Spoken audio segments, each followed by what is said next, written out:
What is up? What is up? How's everybody doing? Forza Milan, Forza Milan, Forza Milan. So, something we got to talk about right away is Pioli has extended his contract, and Cardinale sends a message to Pioli, and I question the timing. I think it's a little bit risky because if you don't win this game on Wednesday, then people are going to criticize why did you extend his contract, because I think if Pioli does not win the game on Wednesday, then you have to assume a lot of people, I'm not saying me, I'm saying a lot of people, a lot of the AC Milan fans, a lot about the AC Milan media is going to be asking, is Pioli the right coach? This year he had a very good opportunity to go to through the next stages. There were no excuses really. The only team there that, let's say, had an excuse to beat us would have been Chelsea. But as far as Salzburg and Zagreb, Milan, as Milanisti, as what this club is supposed to represent, and what this club is supposed to achieve, teams like Salzburg and Dinamo Zagreb are teams that Milan is supposed to beat, at least supposed to win. I mean, and then of course, with all respect to the other teams, Salzburg is an excellent team. They can pull it off. Salzburg also is a team that deserves a lot of respect. So it's not about disrespecting teams. It's just about really, you have a legacy, a history to respect. You want to take the club to that next level. So the question is, you know, giving Pioli this extension, so before a game that could literally define the destiny of the whole league, of the whole season, is a little bit strange. I think it's a little bit strange, and it could be bad. Who knows? It could be bad, but we are going to find out. We're going to find out. Anyway, I want to go through the details of these contracts because I haven't gone through them yet. This was big news, so we're going to go through them together. All right. AC Milan have made a decision to extend the contract of. Now they're talking about him. They were saying it just a few days ago that they were extending his contract. Pioli's salary will grow from the current 3 million net per season to 3.5 million net, which means the gross salary of the former Lazio and Fiorentina boss will therefore be 6.48 million. So they're gradually touching up his contract. Interesting. I wish they would do this with the players more, right? Gradually touch up the contracts. But I know Juventus, there was in the Juventus world, essentially, there's talk of Pioli possibly going to Juve. They're also thinking about Conte. But aside from that, I have not seen or read or heard anything in regards to other destinations where Pioli could go, or any other teams possibly looking at Pioli. Now, it does say here that he had options. Let's see what they were. Milan rewarded Pioli work, a result, blah, blah, blah. I felt a lot of emotion. I remember first call very well. I was in talks with two other Italian teams in the Serie A, in the same league, and I was struggling as to which one to choose between the two. But when he called me, Paolo, I immediately changed direction, came to Milan to meet him. I didn't have any doubts. It took him little to convince me. Indeed, perhaps I had to convince him. Okay, at least he's being honest about that. That's nice. So he was probably talking to, who knows, probably Fiorentina again, maybe Juve. More likely, smaller mid-table team, not mid-table, even just like Europa League level teams. Could have been Roma, probably. Could have been, who knows, at that time. but of course, if Milan calls, you don't, you do it. Of course, and if especially if you're Pioli, what an opportunity to coach Milan and work with Paolo Maldini. Okay, it doesn't say which clubs, but I'm speculating probably Roma and Juve, because Juve was looking for coaches back then. No, not Juve. Maybe not Juve. Probably Roma. I don't know. Who knows? Fiorentina, maybe again. Cardinale calls Pioli to congratulate him. Okay, so okay, guys, this is exactly what I was talking about this summer. Um, that you're going to be seeing these kind of things now with an owner like Cardinale, and he wants to be in these pictures because for him, this is the difference that we're seeing. Obviously, you will never see this with Paul Singer, right? You will never see this with Elliot. These are images that you would have never seen with a hedge fund because they because it's not about that for them. For Cardinale, it's about the politics that comes with it. Cardinale wants to show his face. Cardinale wants the world of football to know who he is because his company is a sporting company and he wants to obviously promote and brand his company. So we're going to be seeing this.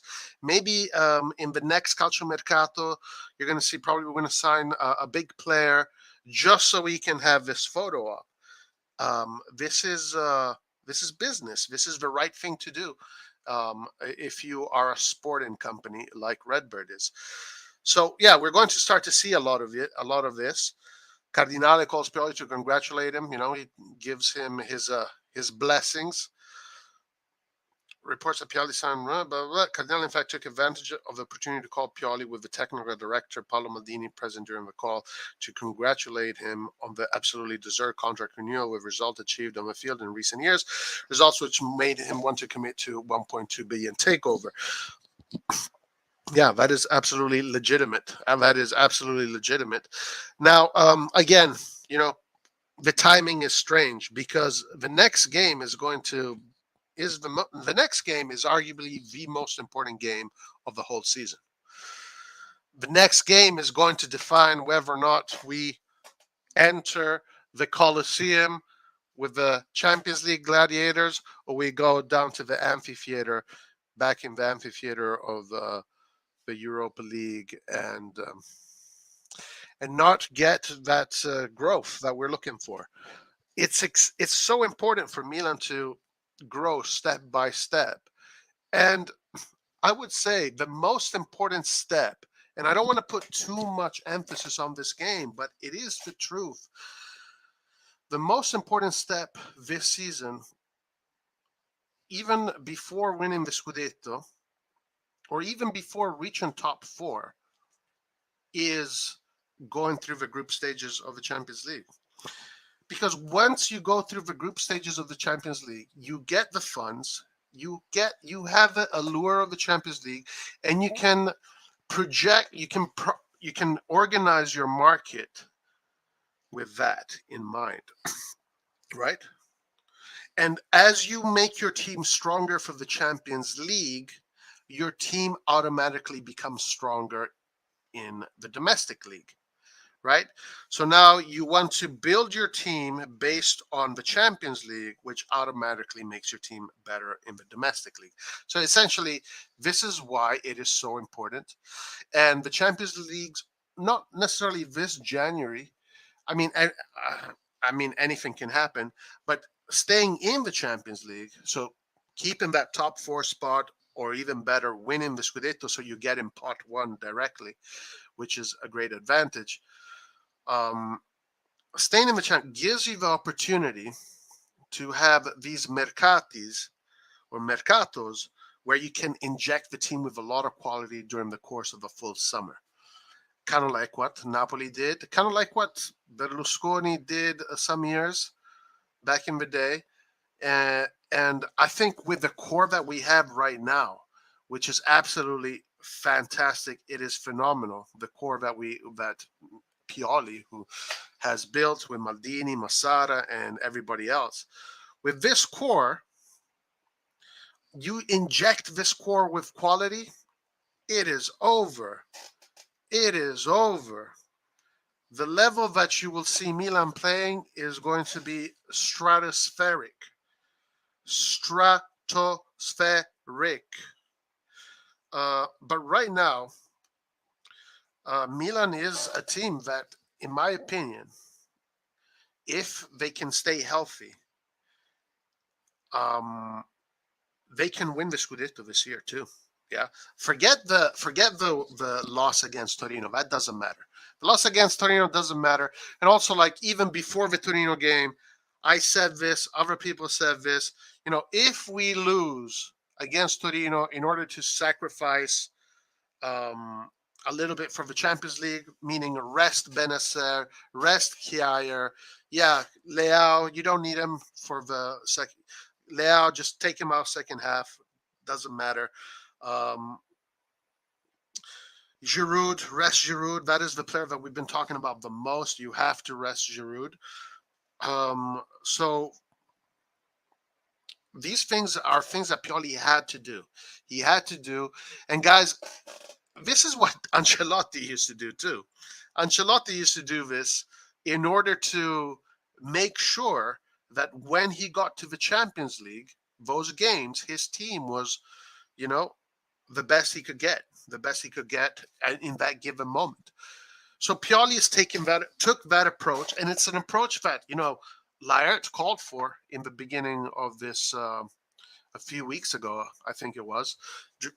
Laert called for that, and and I thought it was right about it, and I agree with that. And Pioli did do that because one of the things that the Chelsea game did teach us, because everything is a lesson, guys. Everything is a lesson. That managing your players in order to get to that important game is very important, and sometimes, yes, maybe you must take sacrifices. Maybe you must risk a Serie A game in order to get the best out of the Champions League. So on this optic, you have to say Pioli has done the right thing, correct? Because knock on wood, once we get into the Champions League, we should have the best team according to the players that are available today, minus Tomori. Okay, so the defense, Kjaer, is so important to have Kjaer in that defense, a player of experience, international experience, national experience, a captain of his national team, and we know what a great player Kjaer is. So having Kjaer in a game like that one is absolutely crucial. Then Kalulu, we know that Kalulu can provide incredible defensive grit, and then Gabbia has proven himself. It's going to be a tough test for Gabbia. He's going to have to go against Okafor. He has to go. He has to go and he has to go against players that are very good. He has to go against players that are very good. So it's going to be a test, but he's going to be helped there with Theo Hernandez. So that back line is the best back line we can have. And maybe if Dest is finally ready, which, to be honest with you guys, Dest did show improvement in the Torino game. Dest did show improvement in the Torino game. And I think that maybe you can even argue that you can use Dest in this game. Maybe not so much as a starter, but you can, if you want, maybe, sure. But you do have the option of putting Kalulu in the center back and then putting a Dest as on the right back. So these are all very interesting things here that are new, right? Okay, as far as the midfield, it's the best midfield we can have. It's Benacer, Tonali, and they have been rested the right way. All of them have been rested the right way, right? He rotated Benacer. No, sorry, he rotated Tonali. Then he put in a Tonali at the 70th minute, took out Benacer at the 20th minute. Then they played the Champions League together. And then now he did the same thing. He rotated Benacer, kept Benacer out for 70 minutes, then put him in 20 minutes before the end of the game. Tonali goes out. So that rotation, to me, seems like it was done well. It seems like both players should arrive at this game with good rest on their legs, and they're fully charged. As far as Giroud, yes, Giroud is obviously the player that we want against Salzburg. It's not Origi. It's not anybody else. It's not Rebic either. It is Giroud. Giroud is our best center forward this year so far. But more so, again, because this is such an important game, what we need here is a fit Giroud and the experience that Giroud can bring to a game like this, because Giroud has been in these kind of in and out situations all his career, so he knows what it takes to win games like these, and at least or get a result. Because we don't need to win this game; we can tie it. If we tie the game, it's good. So yeah, Giroud was rested, and I think he should be good to go. Leao, guys, for me, Leao, that was. Uh, let's talk a little bit about Leao. Like, I don't even know if I want to really dig into Leao because, okay, sure, it's not like that was. It happens, you know. It happens. You take a shot and the shot goes. You might have one of those days that just nothing works for you, and it could literally be because of things that you can't control, right? Maybe I'm just saying maybe what happened when Brahim Diaz passed him the ball ricocheted on a piece of on a mold in the grass, and then he didn't connect well. Maybe because of trivial stuff like that. Who knows? It doesn't matter. But we know what Leao is capable, and really, Leao is needed for this game. In this game, we really need Leao. This is the game where Leao earns his paycheck. This is Leao's big step. This is Leao's final exam. This is Leao's final exam.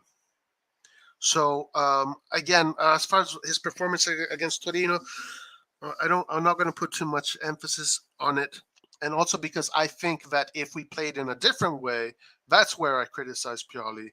We would have won the game, regardless of Leao's misses. But that's a separate subject. Now, so as far as the attacking midfield, it's a tough one. It's a really tough one because the one thing about Salzburg that we know about them is that they play with a lot of intensity, and when they attack with purpose, with hunger.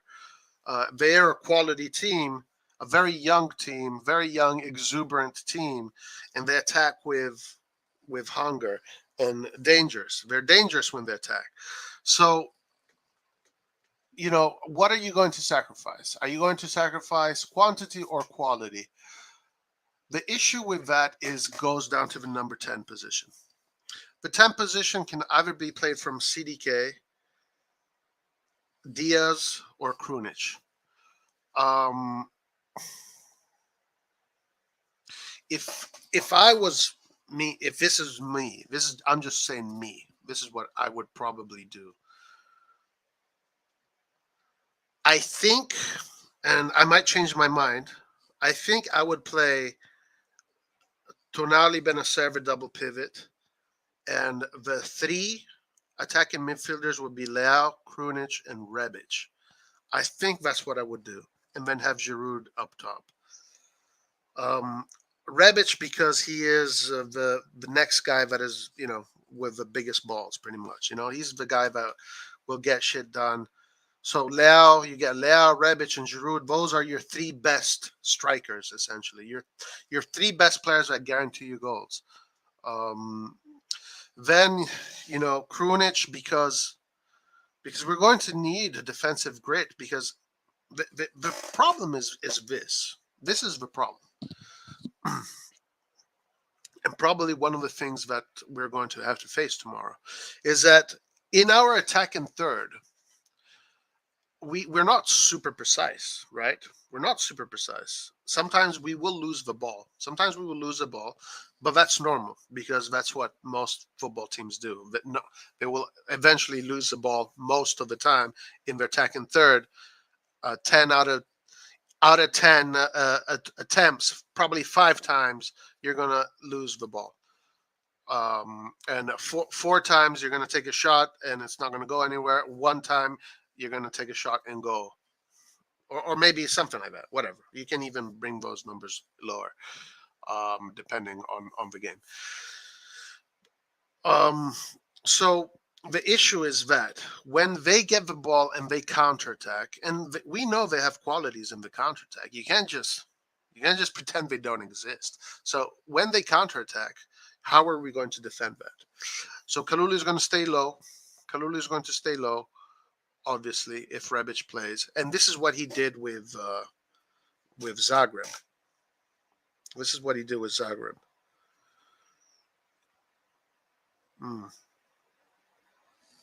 It's quite a question, quite an interesting tactical dilemma. I'll probably revisit it in a second. Let me go to chat. What's up, guys? How you doing? Child Space, Brahim, Kangu, SSB. Roy, what do you think about Origi yesterday and him dropping deep? No, Origi brings some really good tactical diversity to the team. I noticed that Origi is a player that comes deep and he helps the team a lot. Now, I don't know if he stopped doing it because he got tired, but eventually he did stop doing it. In the beginning, there was a lot of energy, right? Especially a lot of energy from Origi. Hold on, let me go to the tactical board. I have to go to the tactical board. Let's go to the tactical board.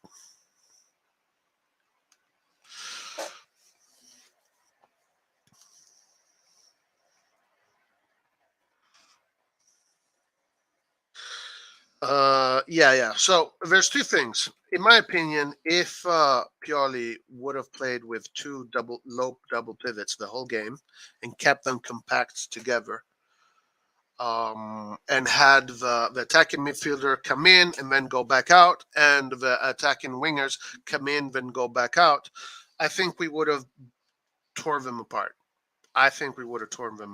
If we played that way. But because he played with only one low double pivot, and then he sent the other pivot in an upper position, and everybody was pushing up rather than coming back in and pushing up. It was too much push up. There wasn't enough come back in. Torino figured us out. They figured us out. It was too easy. I figured Milan out. So how the fuck do you expect Torino not to figure them out? Like from the TV, just watching, I figured out what the problem was. And you think Torino didn't figure it out? Of course they figured it out. They saw that if they pressed in the right areas of the field, they would have taken the game over. It's about taking the front foot.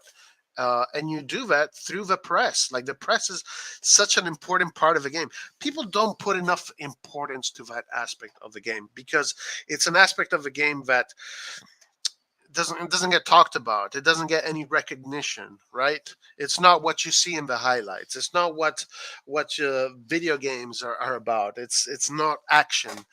The people want to talk about what you do with the ball. People want to talk about, the great goals, great plays. But the whole defensive aspect, the whole how do you position your team and press that team based on how that team is positioned is 50% of the tactical dilemma that you have in front of you.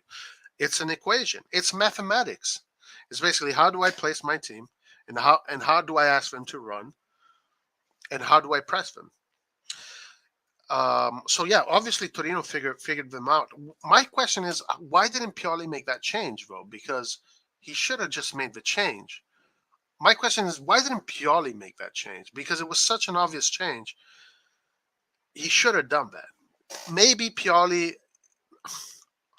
So I'm going to give him the excuse. I'm going to give him this excuse. I think these guys are very focused on the next game. Obviously, Torino, and this is a fact. You know, what I'm about to say is 100% a fact. Nobody can dispute it. This is the beauty about facts. Nobody can dispute facts. Pioli prepared the game against Torino thinking about Salzburg. It's very simple. He prepared the game against Torino thinking about Salzburg. Again, this is what Ancelotti used to do. And this is why we will lose against Cesena, against freaking Cremonese, against Cagliari. How many times? Every time we had to play against Cagliari, we always lost against them every single time. These teams that are relegated, you know, these weird losses that we would have and ties, and because this is what happens when you prepare a game, but thinking about the next one, which is the most important one, the more important one. Um, that's a luxury that, let's say, English teams have, because they have so much money and they spend it. You know, I mean, they will pay 120 for a player like Grealish, right? They'll pay 80 million for Harry Maguire, whatever. They'll pay these crazy amounts of money for all these players. So, you know, it's the Super League. For them, they're playing in the Super League.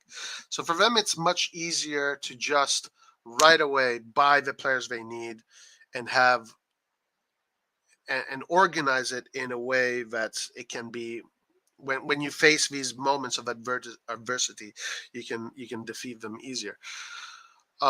For the Italian teams, they have to use their brain. It's more about, you have to build from scratch. You got to use your brain, and you got to figure it out. You got to create these players. You can't just do what the English do and buy them. You have to create them, and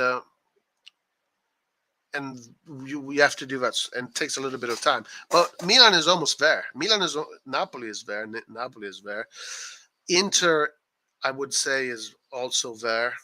I think Inter is there too. And that's the thing. Like, that's why Italian football this season is going to be a little bit stronger than the previous seasons. Pioli should go for. I can see Milan get some goals against them, but defense right now is my. Maybe it has the grass in Torino because he didn't even look like a football player. Sorry, do you think Pioli will go for a draw considering the side of defense of this? No, absolutely not. Pioli cannot think about tying the game. No calculations. You prepare the game to win it, and then whatever happens during the game, then you have to adapt. You know, adapting to games is also a big part of the improvisation you do while you're playing. The instinct, right? So if I was Pioli, what I would do. Let me go to the board. Let's go to the board.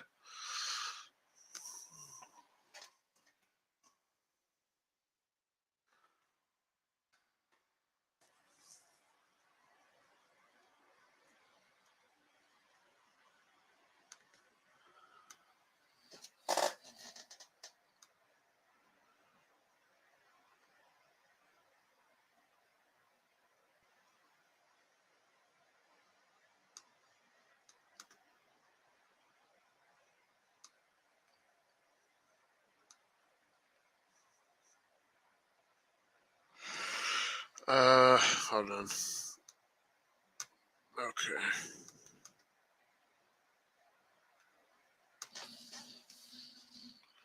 What?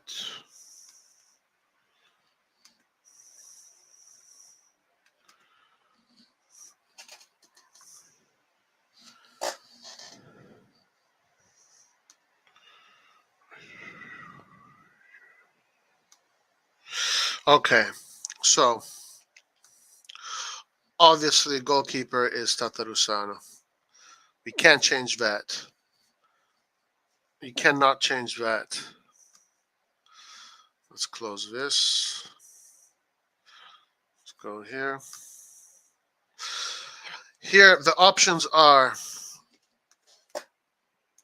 Kalulu, or Dest.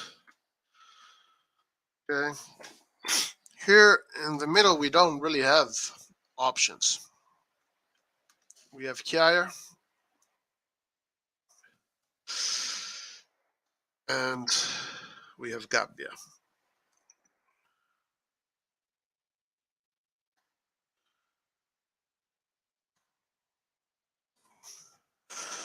Okay. And then here we have Theo, and we don't need to put Balotelli. Obviously, Balotelli is an option if emergency, whatever. Okay, for the middle, it's going to be obviously Ronaldo Benacer. That is a no-brainer. On the right, no, let's do the left. Left, Leao. Striker, Giroud.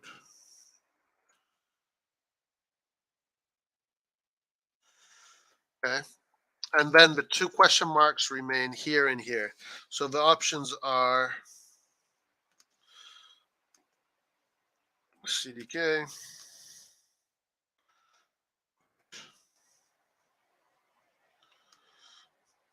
Krunic,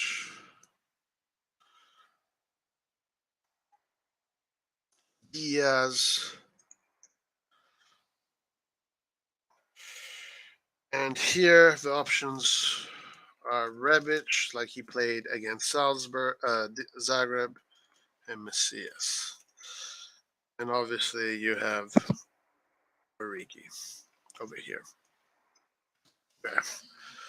Okay, so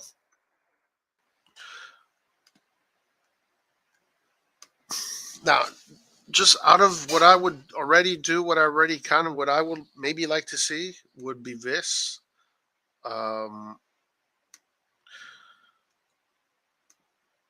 be this. I think this would be quite a balanced squad against Salzburg. So the options are these ones here. I would play Rebic. I think playing Rebic is very important for this game. Rebic, Giroud, Leao, like he did at Salzburg, I think is very, very, very, very strong. Obviously, the thing about Rebic is his press on this side, which was very weak. And Salzburg, a team that is much better in the counterattack than Dinamo Zagreb, will use spaces like these. You know, they will take him. It's Christmas for them. So the work of Benacer and Kalulu and also Kjaer on this side of the field is going to be absolutely crucial. It's going to be absolutely crucial. But the thing is that Leao is not a big presser either. So both these lanes, like we saw against Zagreb, were pretty open. Um, and Zagreb used these lanes to get close to us, but they seem to not have the quality to penetrate, right? But a team like Salzburg, they do have quality. They do have quality. So these are things to look at. But the reason why I would go for Krunic is exactly for that. Because you can ask Krunic to do the work press, and these guys can go wider, and essentially it does become a 4-3-3 if you need. And then these guys can come a little bit lower. So in the press, you can have something like this, or it can be like this, or whatever. And Krunic can give you that. And also, Krunic is also very good in defending in this area, so he can help the team all the way down to here. So, for example, players like Diaz, for example, Diaz is pretty good at pressing in this area right here. He's good in pressing in the midfield, but you don't see Diaz all the way down to the defensive line. While you do see Krunic, Krunic does have the ability to go through. So that's why I would pick Krunic, because I know I have a player that can give me the whole field and help and help close these spaces or make them tighter. I don't even need to close them. All I got to do is make them tighter. The problem is that when the space is this big, it is very easy for your opponent to go through you. It is very easy. But to just make it a little bit tighter like that, and all of a sudden, you know, that space is caged in. You're covering that space with a triangle here, and you're covering that space with another triangle here. And then you have your backups. So that is why I would use Krunic, because he is the best one that can guarantee me that. Now, what are the cons to this? One of the issues would be in the offensive aspect. Obviously, Krunic maybe doesn't give you these super plays that a number 10 would give you or whatever. It yeah, I don't think it matters. But we know what we're talking about. Krunic is not going to give you those openings and whatever. It might happen, but Krunic is going to be just at the service of those players. That's why I think Leao would benefit from a Krunic, because Krunic is not going to give Leao difficult balls. Krunic is going to give to Leao the most simple ball possible. And that's what Leao needs. Just a simple ball, let Leao do the job. And Krunic will do the same thing to Rebic. So Krunic won't try to overdo it. He will play the most simple type of football that you can play. And that gives Rebic, Giroud, and Leao less area to make mistakes, especially because, like, if you have Diaz right there, Diaz is going to try to give you those through balls. He's going to risk the pass. He's going to risk the play, which could lead to more counterattacks. Krunic wouldn't do that, right? I think that's a good way to put it. Krunic wouldn't risk the play. Krunic would make sure to give the ball to Rebic, and then Rebic will take care of it. Krunic will give the ball to Leao, let Leao take care of it. Krunic will give the ball to Theo, let Theo let Theo deal with it. But if you have a Diaz right now, maybe he can risk it too much, make some mistakes, and then the counterattacks. How are we going to cover those counterattacks? If we lose the ball, well, Theo, Krunic, Tonali, Benacer, all of these guys are up here.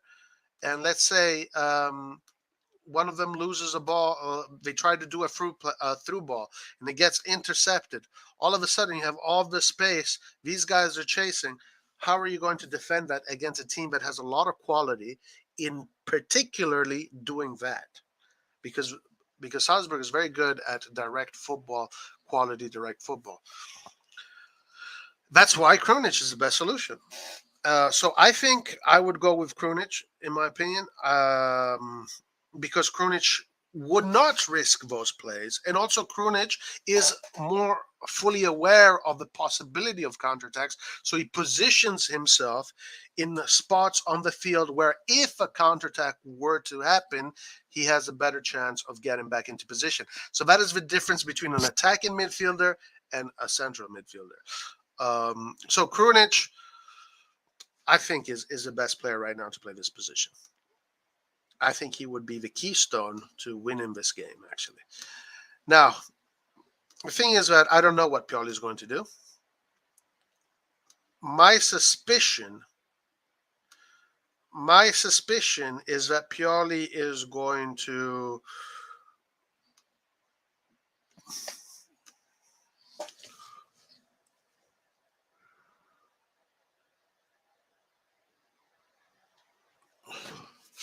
well, okay. What are the options? So the next option is Diaz, right? The next option is Diaz.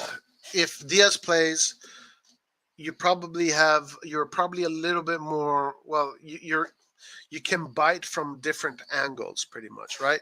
With Diaz, you're biting from different angles. You're biting from here, you're biting from the middle, you're biting from the right, and then you have your finalizer.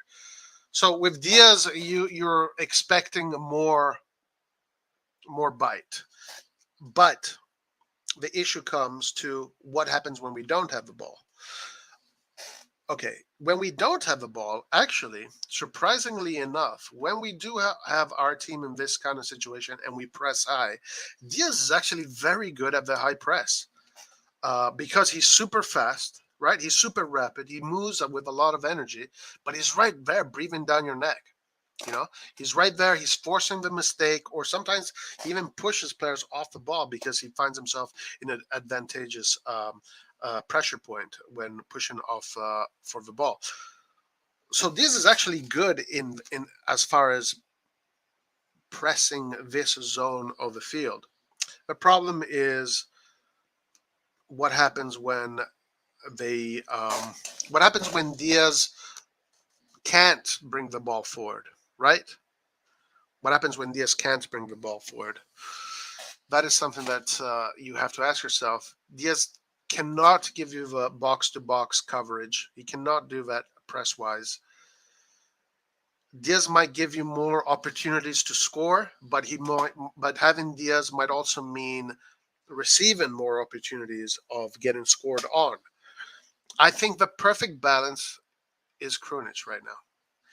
And maybe it should have been CDK.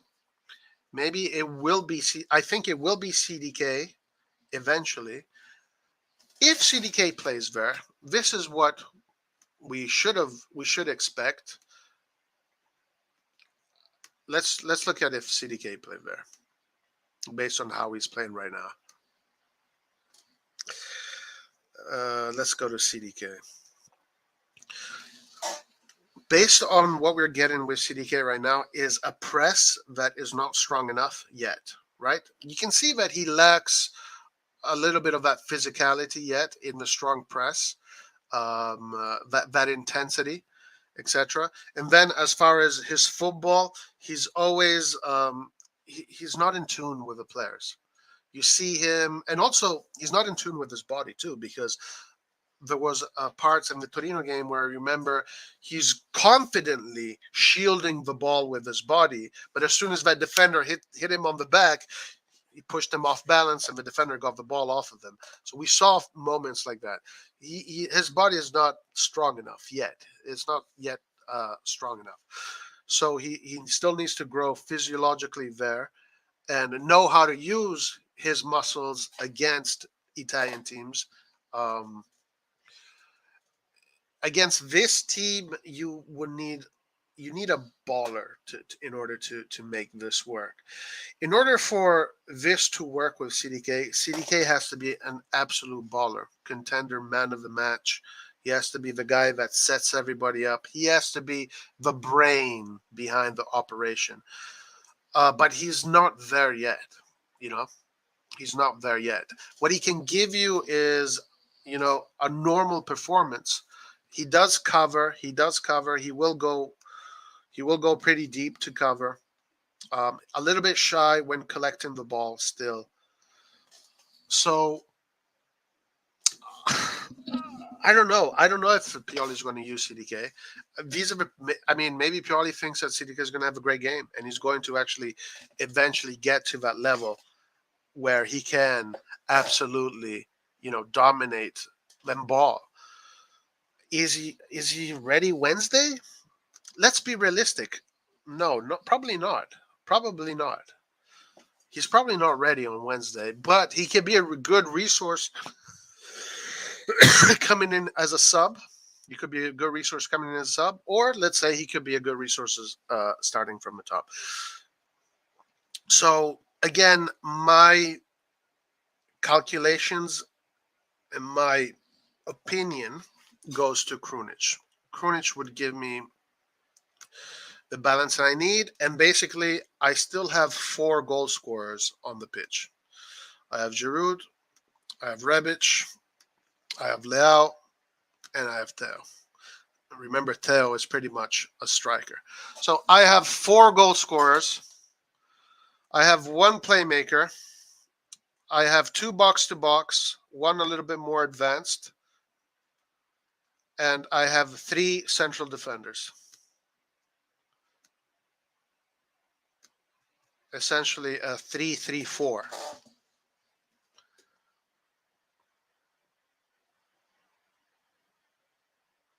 I think that's pretty balanced, and I think that is enough to score goals and to avoid counterattacks, and also to press the team in such a way that they know that if they play football, they're going to lose the ball. So they need to adapt and they need to, change the way they play. And that's what happened with Torino against us. Torino saw how we were playing, so they quickly adapted and they took us. They got us.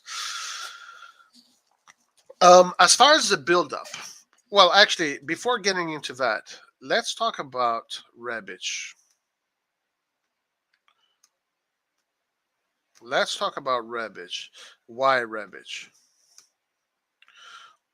Obviously, if we ask ourselves who are the best players in AC Milan, when we talk about the strikers, the offensive players, number one obviously is probably going to go to Ibrahimovic, right?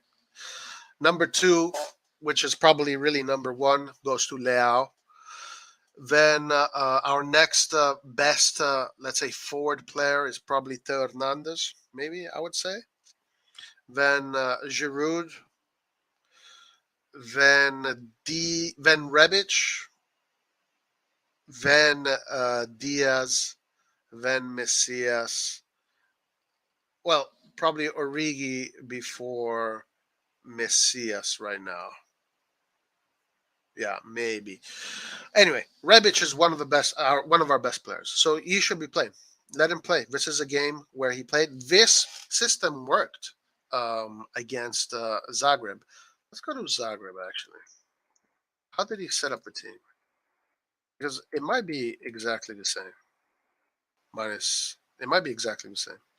Let's check.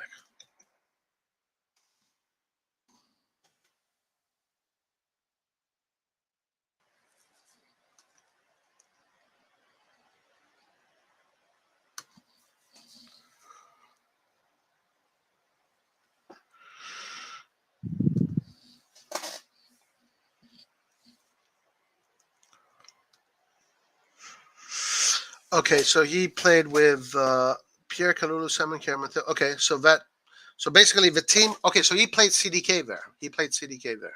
Mm. He played CDK there. CDK came out,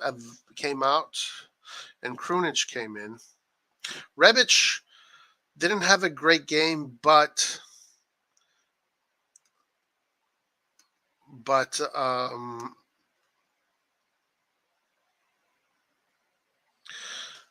I think it's the right option. I think it's the best player right as far as all the players we have right now, even before Diaz and before Messias and before Origi. So Charles de Keller got subbed for Krunic at the 52nd minute. 52nd minute. When did we score our goals? So we scored our goals. Where did we score our goals? So we scored our first goal on the 43rd minute of the first half. And up until then, okay, this is where De Keller comes in. That's you gotta really think that when Krunic came in, there was more confidence in the team. The quality got better because, for the reason I was talking about earlier, a CDK Diaz is going to take more risks. They're going to take more risks, and those risks can be easily read if you're not a baller, right? Vicha Varaskelia can take a lot of risks because he is the baller of ballers. Messi can take those risks because he's the ball of ballers. Mbappe, Neymar, these players like this, even Leao takes a lot of risks, but they pay off. They pay off. And that's the issue, payoff. What are you weighing? What are you weighing? Yeah, Leao will lose the ball, but sometimes, a lot of times, he's going to score goals and get assists by taking those risks. So the way, when you put those two things and balance them together, obviously, what the best choice is. In this case, I say it's Krunic. I don't know. What do you guys think? I think Krunic is probably the best one.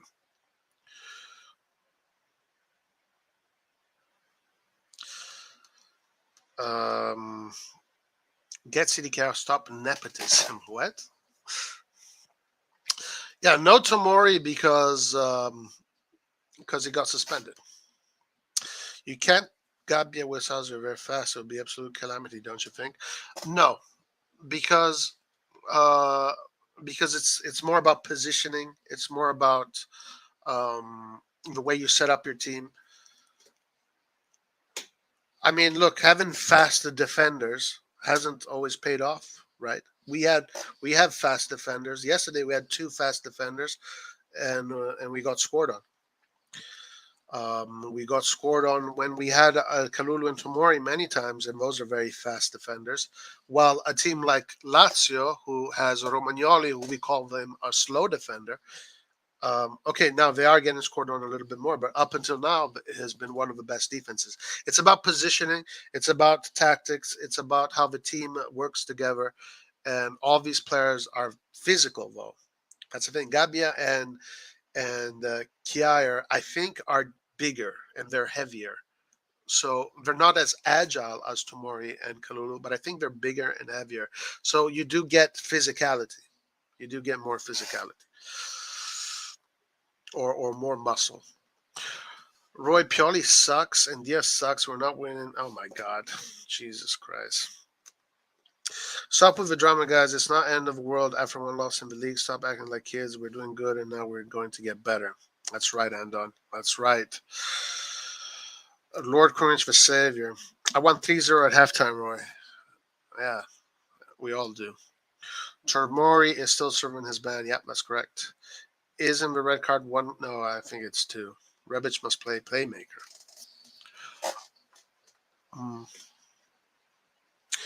I would play Rebic playmaker if we had Salamakers. If we had Salamakers, I would play Rebic playmaker. Roy, how can Milan catch Napoli? Injection of quality in the market. Simple. That's all we need. All we need is an injection of quality. We sucked all season. Jamal, what are you talking about, dude? No, we did not suck all season, bro. Milan has been actually quite excellent. We've had the most difficult calendar, and we're winning games, and we're top of in the top four, fighting for the Scudetto after having the most difficult calendar out of all the teams.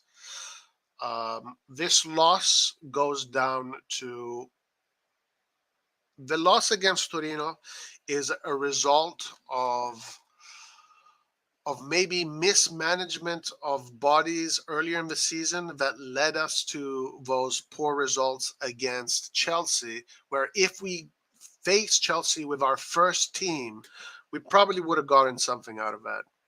You know, we would have been in a better position. We wouldn't have lost both games if we had our first team, if we had all our resources. So having lost those two games put us in a situation in the Champions League where both our next games after those Chelsea games were must wins. So we had to win against Zagreb, and now we have to win or tie against Salzburg, but we're going to play to win. Therefore, Pioli did not have the luxury to prepare Torino just for Torino. Pioli prepared Torino with thinking about Wednesday, because he rotated players thinking about Wednesday. He made substitutions. This game was just a game that was in the way. Right now, the game against Torino has zero importance. Zero importance. Is it going to cause us to lose the league in the end? It could, sure. Right now, we have 2 losses. I think Napoli still has 0 losses. Eventually, Napoli is going to lose some games. It depends. If we, obviously, the more losses we take, then the least losses we need to take if we want to win.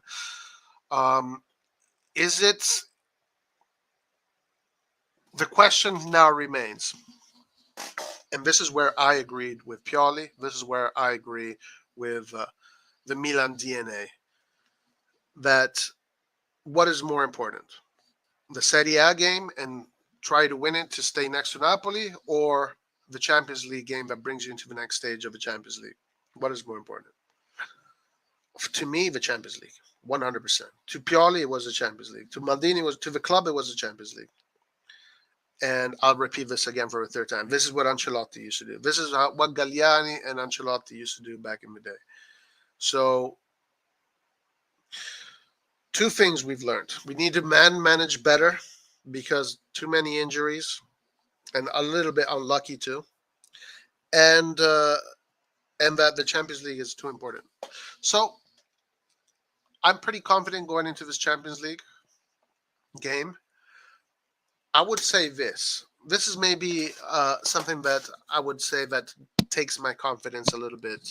I don't know. Maybe it's a question I have. One thing I didn't notice against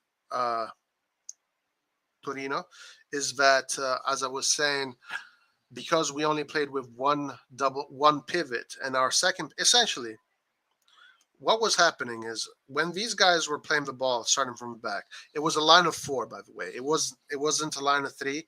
It was always a line of four. So that's how they prepared the game. That's fine. That's pretty good. It gives good coverage. But once the ball reached the pivot here, then the second pivot, who was already in a higher position, would then slip away to create space for the pivot here. Now, the thing is that these guys, Leao, Messias, and Diaz, weren't coming in deep enough to give the pivot here options. And even Origi in the beginning was coming deep, but I think he kind of probably got gassed at a certain point. But anyway, so essentially, when this player had the ball, the whole rest of the team, instead of getting closer to him, they all went further away from him. And okay, that is what we do when we play Benacer. Every time Benacer is playing, he is always, when Theo goes up, and when Theo goes up, he is always the guy here. He is, well, let's put Benacer there. Benacer is always the guy there in the middle. It's his game. He is the guy playing. He is pulling the strings. Benacer is always pulling the strings from that position. Now, Benacer is a baller. Benacer is a top G. He's a baller. Benacer can do that. Pobega, that's not his role. Pobega can't do that. You can't ask Pobega to do that. Maybe if Ali was ready, Ali could have done that, but we still need to wait for Ali.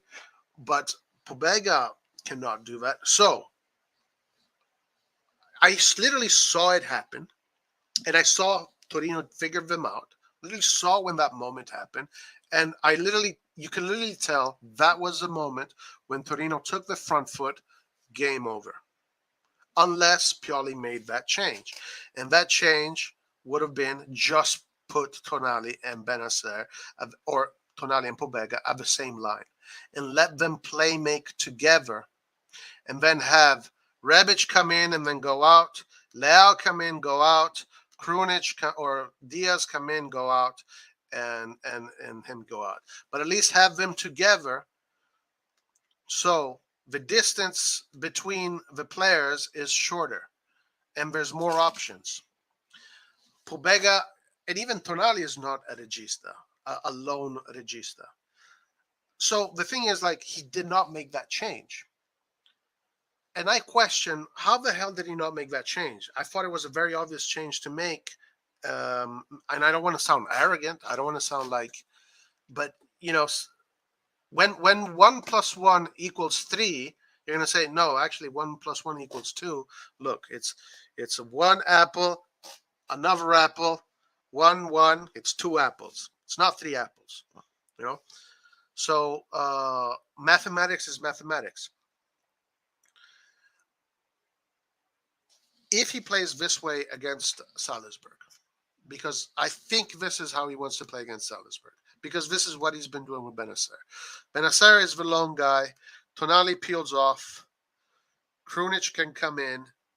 Leao can come in to collect. Giroud comes in to collect. Theo peels off. He goes in the middle and helps. Then as the team moves forward, as a team moves forward into the opposition half, you basically have that three at the back: Gabbia, Kjaer, Kalulu, Benacer pulling the strings, and everybody else just either passing the ball and then giving the ball to the creators, Leao, Theo, Rebic, and then sending the ball to the finalizer.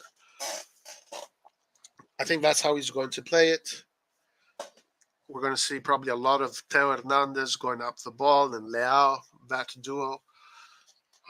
I think that it's going to be an inspired performance. Knock on wood, I hope it is.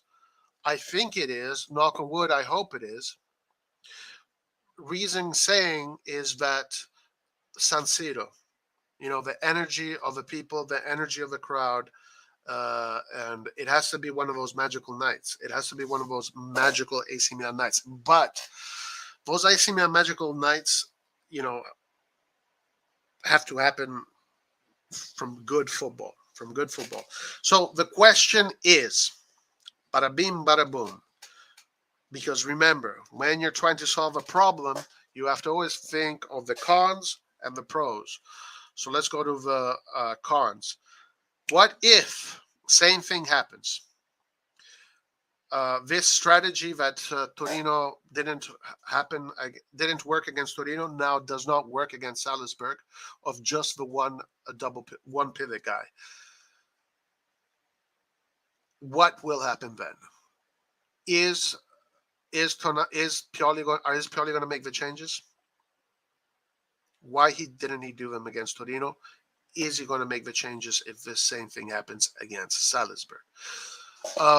I do see this. If there is one thing that I see where we could lose this game, knock on wood, is that Salzburg figures us out the same way Torino figures us out. Now, the difference here is the huge difference in quality from Benacer to Pobega. That is the different.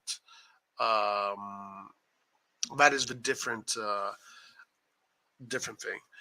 Benacer, it is his role. He is a regista. He is the guy that has the vision. He is the guy that does the movements, the touches, the energy, the recoveries. Right? He's our best recovery player. He is that guy.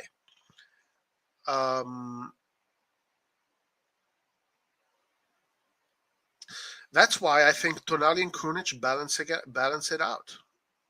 I would play Tonali and Krunic.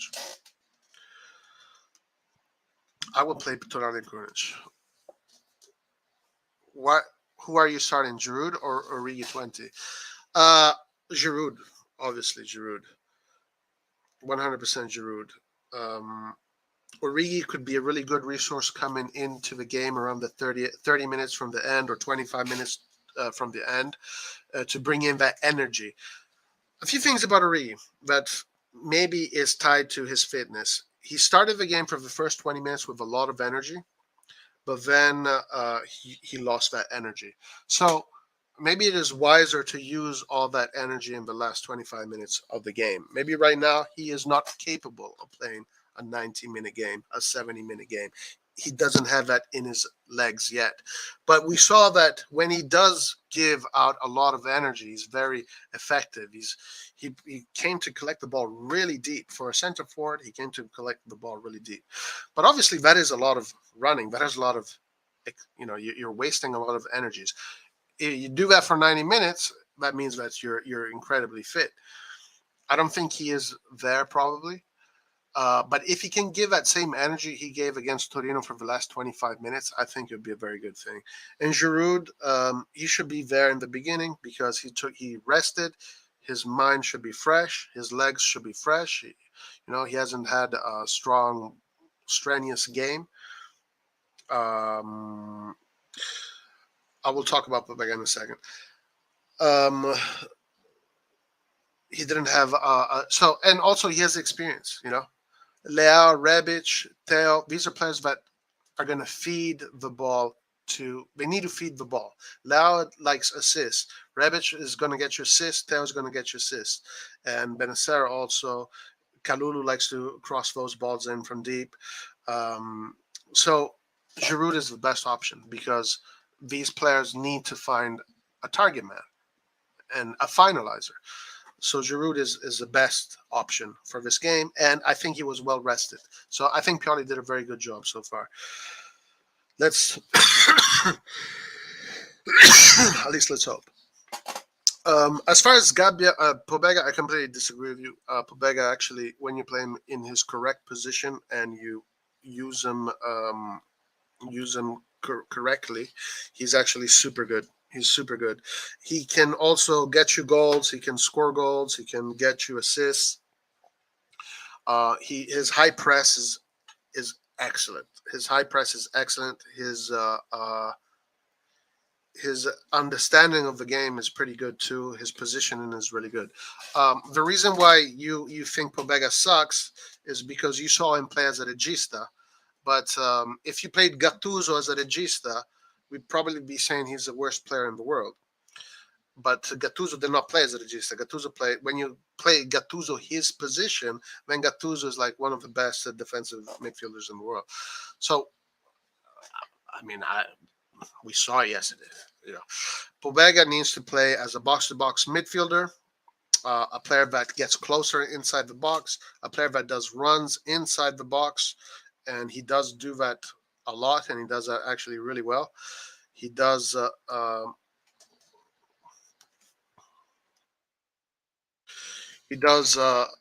these penetrations through the lines, right, through the channels. So he gets himself in good positions in the box. And when he is in this area of the field, he is really good in the press. If you play him down here as a regista trying to pull the strings, I mean, this is you see, okay, when Leao was having a bad season, right? When Leao was having I was making all these videos, but I never criticized Leao. I criticized how Pioli was using Leao, and I was arguing that if you use Leao as a center forward, you're not going to get anything out of him. So we should not be saying Leao out. We should not be saying any of these things. We should be saying, Pioli, yo, get your tactics right. So this is the same thing. Argument goes for Pobega just when it comes to this game. He was used as a regista. Like, Pobega is not Verratti. Pobega is not Jorginho. Pobega is not Lobotka. Pobega is not Benacer. Pobega is Ambrosini. Pobega is Krunic. Pobega is I mean, Ambrosini. Ambrosini is the best comparison. He's that kind of player. He is he's a box to box midfielder. A Perotta, like, remember Perotta from 2006? Perotta. I mean, if you know who Ambrosini is, that's what he does. Ambrosini is not a playmaker. Pobega was abysmal last game, right? He should have been sent off for those stupid fouls. Pobega's not considered person. Yeah, okay, but again, you see, I look at it from his qualities, and when you use him in his right position, Pobega was absolutely excellent. So it is what it is. Of course, if you ask Pobega to be a center forward, he's going to have a shitty game. If you ask Pobega to be the right winger, he's going to be a shitty game. If you ask Pobega to play the regista, he's going to be a shitty game. If you ask Theo Hernandez to be a regista, he's going to have a shitty game. If you ask Leao to be a regista, Leao is going to have a shitty game, and everybody's going to say Leao was abysmal and he has to go, right? It's the same thing. If you ask Giroud to be a right back, everybody's going to see Giroud out. If you ask Mike Maignan to be an attacking midfielder, everybody would be saying Mike Maignan out. No, I'm going to be honest about Pobega, and I saw a lot of good qualities in Pobega.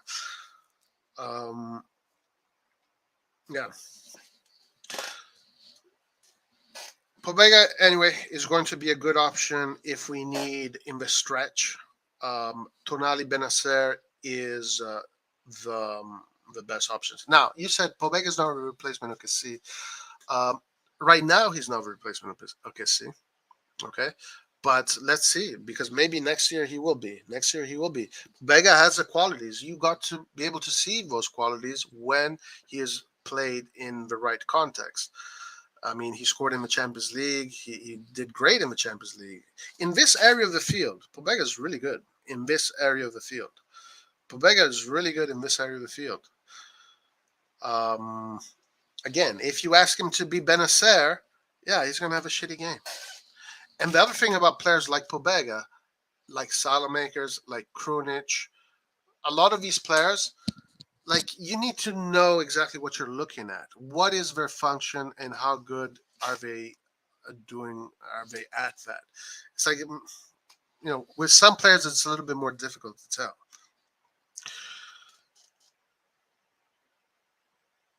Oh, shut up. What the fuck are you talking about, bro? Roy Povega's a CM. The rest are not CMs. That's a BS example. CM one now. I know he's 10, but come on now. He's been garbage for like several years again. Okay, Paul. You fucking have a good day, Paul. Have a good day. You know go have a cup of tea, Paul. Why don't you just have a cup of tea and chill out? How about that? Okay, so no, for me, Pobega is an excellent resource, and I'm really glad with Pobega, and Milan has done a good thing with Pobega. Going to a more serious question is was Kessie replaced? Now, was Kessie replaced as far as body, as far as potentiality? Yes. Was he replaced today as an extra top midfielder in the team? No.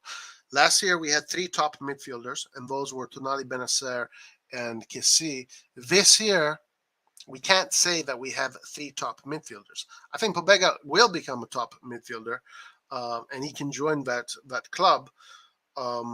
But as far as like impact on the game, obviously Kessie had a lot of impact on the game.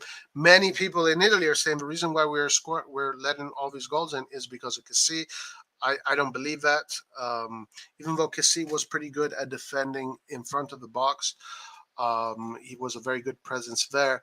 But we started similar last season, even when Kessie were conceding a bunch of goals. It's really at the end of the season where our defense turned it up. I think Milan losing Kessie is not this. It's not like our armor now is exposed. It's not. The truth is that we got players that are not ready today. Pobega is not ready today to be Kessie. CDK today is not ready to be CDK. Chow is not ready to be Chow. Vranks is not ready to be Vranks. Ali is not ready to be Ali. Dest is not ready to be Dest. The only guy that we got that is a player that with good experience is Origi. That's it. That's the only player we actually got for this season that can give us something this season, this mercato. So we really have to put that in consideration. This mercato was a mercato that I think it's very good for the next 2 years. I think a lot of these players that we got, when they're going to hit their 22nd year, their 23rd year, they're going to be super excellent players because they're going to go through all the motions. They're going to learn the Milan way. We're going to see at that point, knock on wood, Leao stays. Leao becomes a senator. They learn from Leao. They learn from Tonali. They learn from Benacer. They learn from Tomori, from Kjaer, from Giroud, Mike Maignan. And then they keep on, bringing the spirit, the Milan spirit, which is strong. One thing that this team has, a strong spirit. The spirit is the most important thing.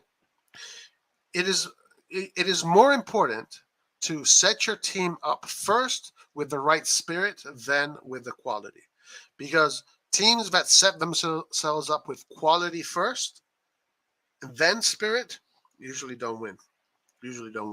It's the teams that set themselves up with the right spirit first, the right mentality, the right philosophy, the correct ideas, the right values, then you build around that. That is the core, the heart, right? Milan did a great Maldini. What he did was absolutely phenomenal. How he did it, but obviously that core needs to be reinforced with the market. The market is a big aspect of how teams grow. So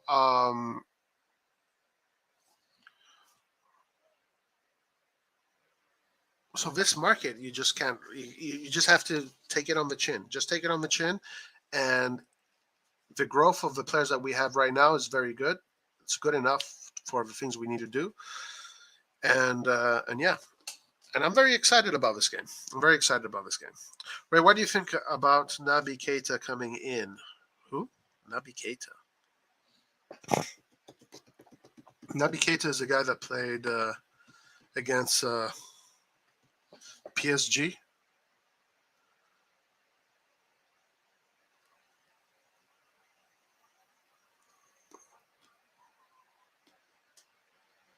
I mean, I haven't seen enough of him to really give you a good idea of what I think about him. He scored some nice goals against PSG. Liverpool. Okay, so I don't know him. What are we? Are we linked to him or something?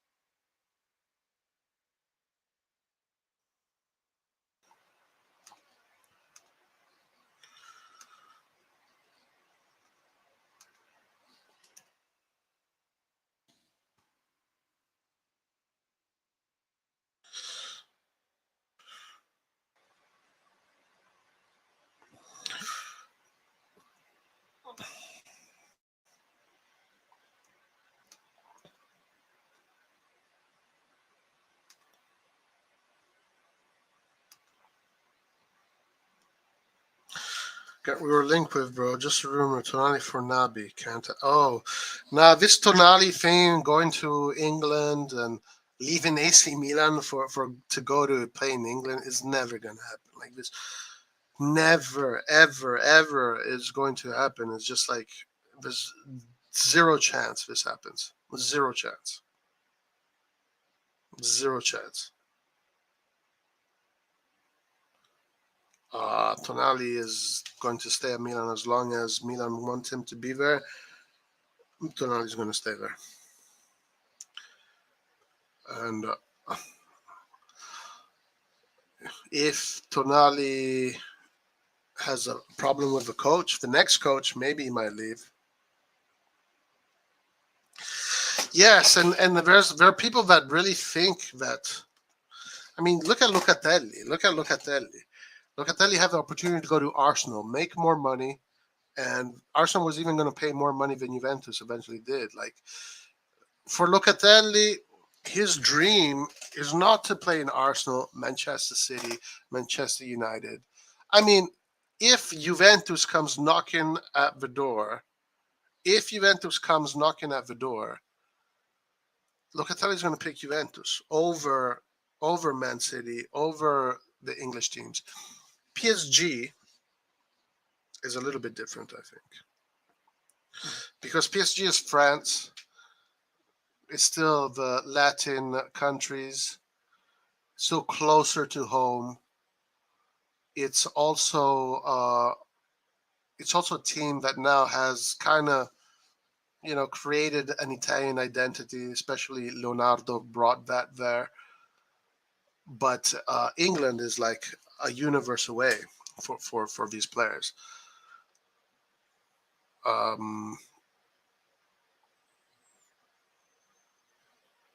Yeah, I think Tonali would never go anywhere unless something happens. Yeah, yeah. A lot of these guys don't see that. Yeah,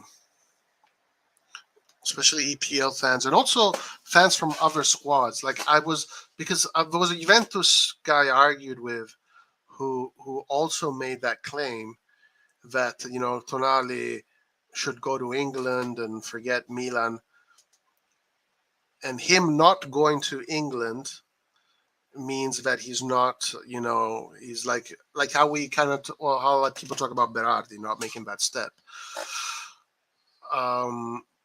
It's funny how Juventus fans look at that, but they don't get it either. Like a lot of fans don't understand Milanismo. They really don't understand it. Milanismo is it's too real. It's too real. It's too real. Tonali is still a youngster. He's still a dreamer. That guy is living his dream. He's living his dream. He's he's one of the most important players in the team that he supported his whole life and wanted to play for. The team that inspired him to play football. So in this moment where Tonali is still in that phase of his life, the honeymoon phase of his life, right? He's not going to go anywhere.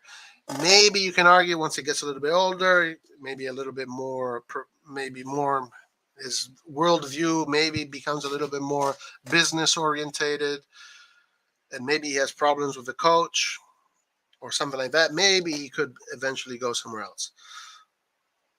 But his heart right now is dictating where he's going to go. As far as Donnarumma, that guy was. When your agent is Raiola, you're not allowed to have a heart.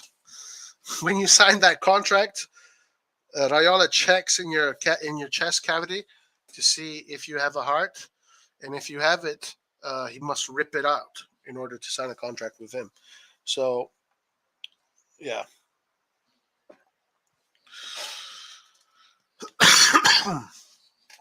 Anyway, Magnan's absence is felt.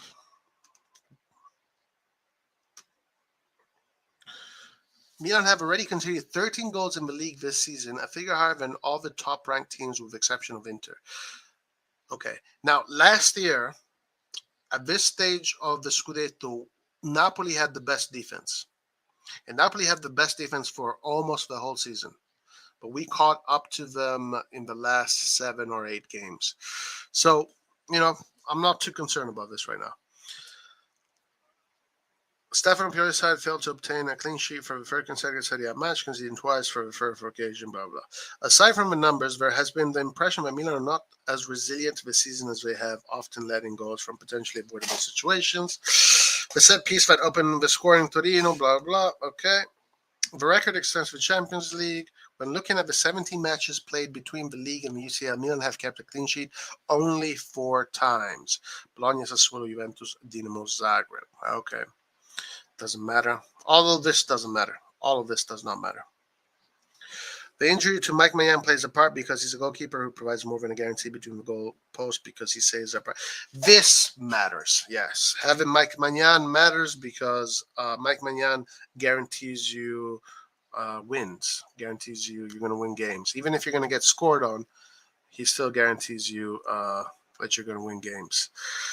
Because of how he energizes the team, how he transforms the team with this energy. And this is something that goalkeepers, it's one of the traits of a goalkeeper, is not just to be there and save the goal, but is how he directs the team. Goalkeepers are usually the loudest player on the pitch. Goalkeepers are the ones that see it all. Goalkeepers are the one telling, yo, go here, do that, go here, cover this, cover that, do that. The goalkeeper is like the ultimate master of puppets. He's the ultimate one. So when your goalkeeper is that guy, of course you're going to play with more relaxation. You're going to think in your head, okay, I'm not so worried if I make mistakes because I have this guy in the back that is going to cover my ass. And when you play with that mentality, you make less mistakes. It's a really funny thing. It's a funny balance that happens. So this is the weight that goalkeepers bring to the table. Mike Maignan is top level. Like we don't have. It's like I said it before.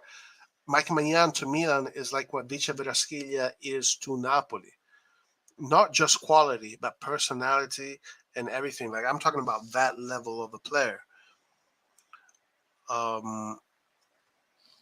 So, and the thing about goalkeepers is that if Vice Verasquilla goes missing, okay, we'll put Raspadori there. Because Raspadori can play in other positions. But if our on quotation Vice Verasquilla goes missing, then we have to put Tato Rusano there. All respect to him, all due respect to him, but obviously Tato Rusano is a good goalkeeper, but he's not that kind of goalkeeper that he's not the goalkeeper that can elevate a team like a Vice Verasquilla, like a Mike Maignan. Tato misses all the aerial duels 10 out of 10. That's scary. So Vicha is the Maignan of forwards. Yeah. Of left wingers. Guys, look, for me last year, I've said this, okay? I'm very consistent. I am very, very consistent. I've said in the past months ago that Mike Maignan is the best signing Milan has done in the last 20, 25 years. Okay? Right? Since Kaká. Maybe, I think we had Kaká, then it's Mike Maignan. In these last 20 years. It's Kaká, then Mike Maignan. When you ask me why we won this season last year, yeah, okay, sure, Leao had a great end of the season, but for me it was Mike Maignan from the beginning till the end. It was Mike Maignan. He was the MVP of the Scudetto. He was the best player of the Serie A. He was the best player of AC Milan. He is the reason why we won the Scudetto. He is the reason why we have this incredible spirit. He is such an important component. He is such an important component to the spirit of this team. The spirit that you see on the pitch. The spirit that you see on the pitch. It's the impact that he has is just as big as the technical, the spirit-wise impact, and just the energy that he brings and the way he plays is equivalent to the same technical impact that Kaká brought to AC Milan. It's literally the same, but you don't notice it because Kaká scores goals, he gets assists, he gets the headlines. But again, football is layers. It's not just that layer, the goal scoring and assist layer. There's all these other layers. It's like a cake. In order for a cake to be perfect, it needs to have these layers. And Mike Magnan's layer, the quality of his layer is the same as Kaká, Vice Verasquilla, Neymar, Mbappé, Messi, Courtois. He's that level. So, of course, you lose Mike Maignan, you're losing a super layer of quality in your squad.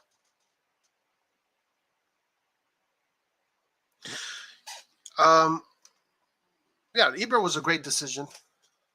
Great decision from the club.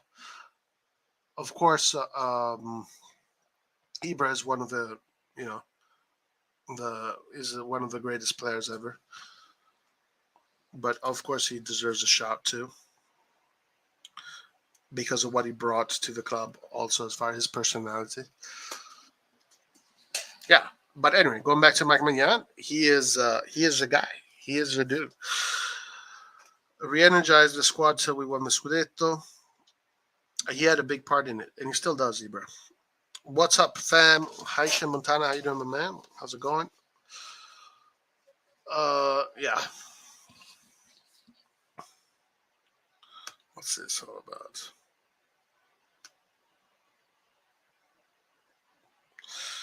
Pioli overcame a dreadful start of the season. Okay.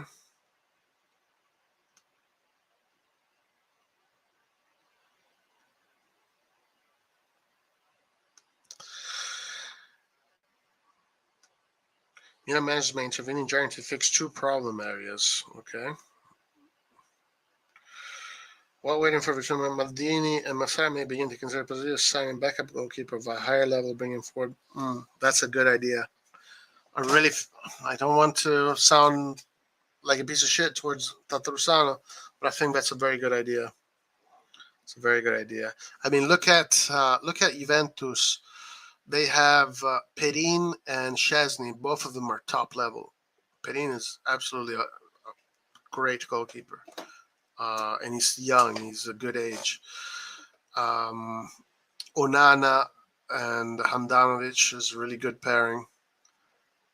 Meret and Ospina, I think it is. I don't know if it's still Ospina, but that's a really good pairing too. Meret is absolutely fantastic.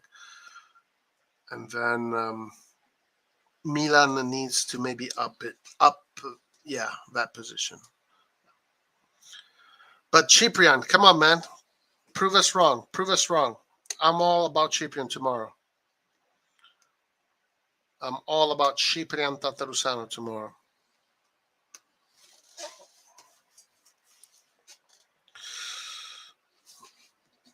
So this is what the Salzburg coach said about Milan. Salzburg boss justly believe. Look at these youngsters. His side can scare a world-class Milan at San Siro. Very confident. Okay. The Austrian chancellor interviewed. Okay. What does it say? I think you have all seen for a large section of the match against Hertberg. Wednesday match was in our heads.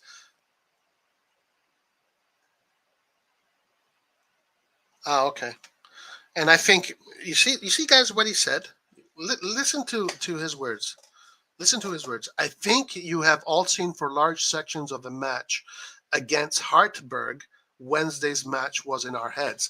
So he's been quite honest that the game they played during the weekend, which they won 0-1, apparently they did not have a great performance. Because they won, he has the privilege to say, yeah, we were thinking about Wednesday's match, and therefore he can criticize the performance. But because he won the game, he has the privilege to say that. But because Pioli lost the game, Pioli can't use that as an excuse.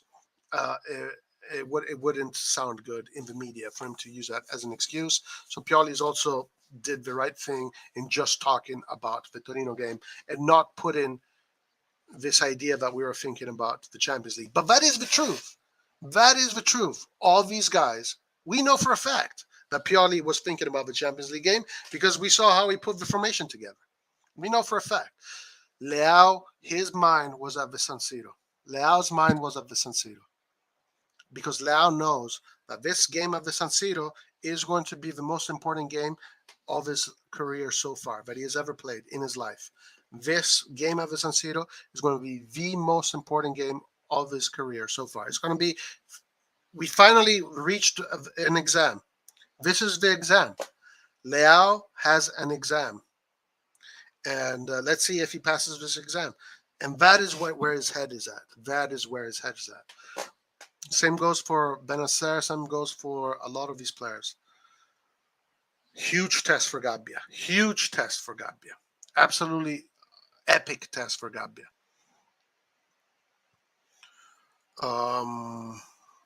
But Leao is a big test for Leao. Anyway, so yeah, of course, there were all the players at Salzburg and all the players at Milan were thinking about Wednesday because this game is not the final just to us. It's a final for them too. They want to go through. These guys have been winning games left and right. They play good football. They know they play good football. They aren't going to fucking just give it away. They're going to come and play. For them, it's a final, just like it is for us. Just like it is for us. Let's go to Milan with our heads held high. We will give everything we have and we can. We will see if it will be enough or not, he said. I trust our style of play and we can scare them. Even if they're a world-class team, we need an absolutely perfect evening in Milan and maybe them not being at their best.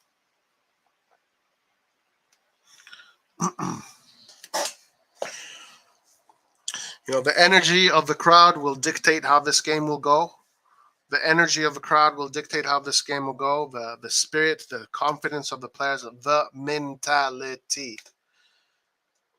11 leoni, 11 lions on the pitch, 11 lions on the pitch.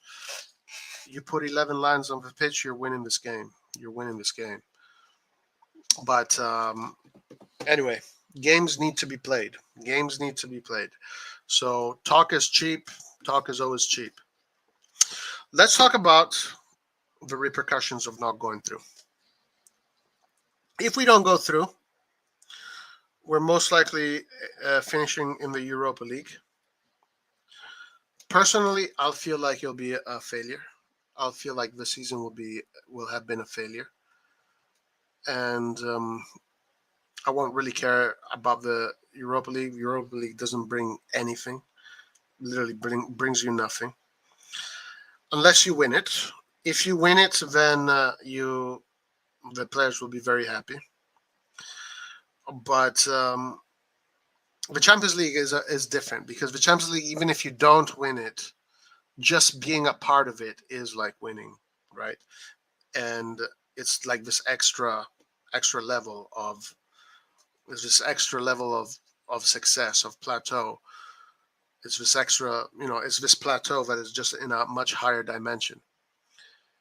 In the Champions League, being in the latter part of the group stages of the Champions League is a success. Being in the UEFA League, Europa League, coming from the Champions League, is a downgrade. It's a failure.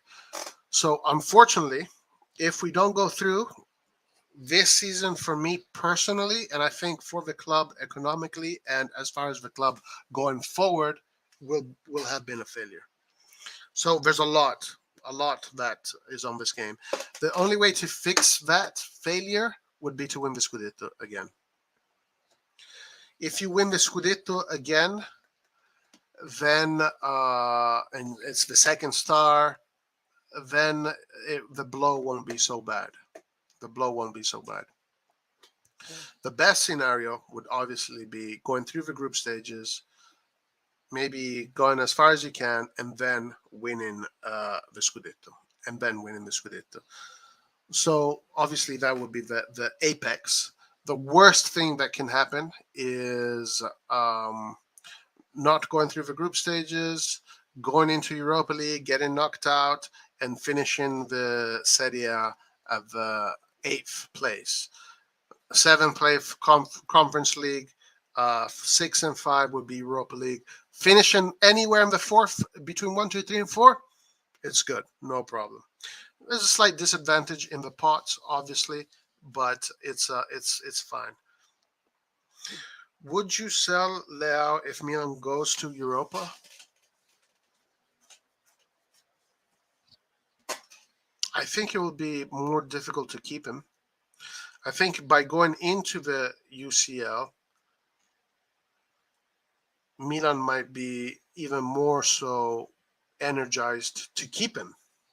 And therefore, there might be a better symbiosis between Leao's ideas and Milan's ideas.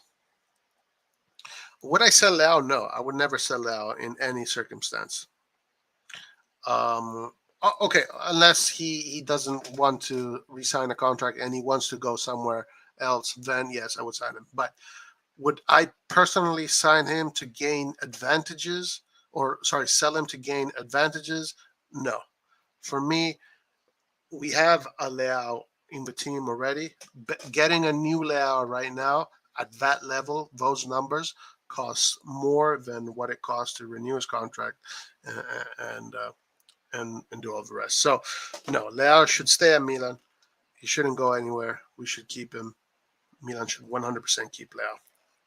1,000,000% keep Leao. Yeah. So, yeah, these are the repercussions in case we don't go through.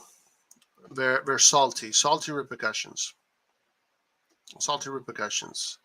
And we go all the way back to the beginning of this stream. And why I decided to do the stream today is the timing of Pioli's extension. I kind of feel like they should have done it after he... Maybe not, though. Maybe not. Maybe what Maldini, Massara, the timing of it is done specifically almost as a gamble. It's like when you're playing poker, right? And you have good cards and you go all in. You think you're going to win. Well, you might lose, though. But, it's the same analogy. Maybe the timing was specifically done to give Pioli, look, we believe in you. We believe in you. We believe in what you did, and we believe that you can, do what you have to do. And maybe he's going into the Salzburg game knowing that he's fully backed by the club, and the club, maybe Maldini thinks that is the best psychological environment for Pioli to be in order to prepare for this game the best. Obviously, they're already thinking about renewing his contract, but they could have done it next week. They could have done it 2 weeks before. Maybe what they thought was, let's not make this game give him even more pressure, which is to give him the impression that if he doesn't win this game, then we're not going to extend and we're going to not talk about renewals, etc., etc. So maybe they thought, okay, we will extend his contract before this game, which is the most important game of the season. So at least he's going to go into this game knowing that the club is fully behind him, fully behind his ideas, fully behind his project, and then that reflects on the players. The players sense that. The club is behind the coach is behind the players are behind the club. So, and the coach. So it's the timing is just something that I'm questioning. Because if he does, let's say, lose this game, if Milan loses this game, then the conversation is obviously going to go to Pioli. This is normal. You don't need to have a crystal ball in order to make that prediction. If Milan does not win this game, obviously people are going to be talking about Pioli. Pioli out, Pioli in, Pioli not good enough, Pioli is not the right guy, etc., etc., etc. And then if you're talking about that, if that's what the media says and that's what social media talks about, if that becomes the subject of the day, Pioli fails his mission in the Champions League, then how does Milan justify a contract extension? So I think Milan did this before the possibility of that happening, to alleviate the pressures of Pioli and also to avoid a catastrophic situation like that, where the club and the people, the fans, are not in symphony. There's dissonance. The people think Pioli should go, the club gives him an extension. That's what's happening with Juventus. The people want Allegri out, the club insists on Juventus. It's a mess. So maybe Maldini is avoiding this kind of situation. Extend him right now. Yeah, alleviate his pressures and let him face the game knowing that the club is behind the players and the coach. And then if we win, then the bet paid off. If we win, then that all in you went on the poker table quadruples, or even more. So I guess, having discussed it, having thought about it, maybe it is the right thing. I was questioning in the beginning of the stream. I was more on the side, I think this is a bad idea. But now that I've kind of reshuffled the cards on the table, I kind of see why they did, because things don't just happen out of nowhere. Things just don't. Everything is planned. They knew exactly the date. They knew exactly the timing was calculated.